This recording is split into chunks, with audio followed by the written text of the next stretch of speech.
The side they don't show you about Japan Part 2. If you come to Japan, you will see many salary men going to work or coming home from work. You might even see them in the club or at the izakaya having an amazing time with each other. But did you know that most salarymen work between 12 to 18 hours a day? That's why you might sometimes see them asleep on the train or on a bench or sidewalk. When you're hired in Japan as a salaryman, you know you will be able to be financially stable. Underneath the surface, things may seem normal. They are just the average working breadwinner in Japan after all. But, as more research and news comes out, at what cost to their personal lives and health?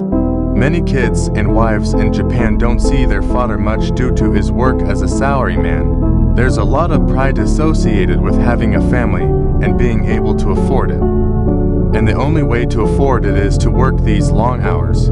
There's a certain word for being overworked to death in Japan, and it's called karoshi. There is an insane percentage of salarymen who end up committing suicide or just die due to heart failure, etc. from being overworked. Karoshi is a huge underlying problem for men and families in Japan, and statistics are skewed by corporations that don't want to be held liable. In fact, because these men don't want to burden their families so much, they opt to travel to Akagahara to kill themselves if it gets to that point.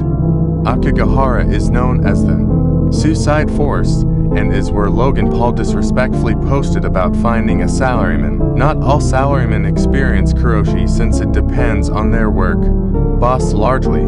But, seeing the many pachinko gambling booths, izakayas bars, and manga cafes, it's easy to see that these are ways for salarymen to decompress from the stress of their work life.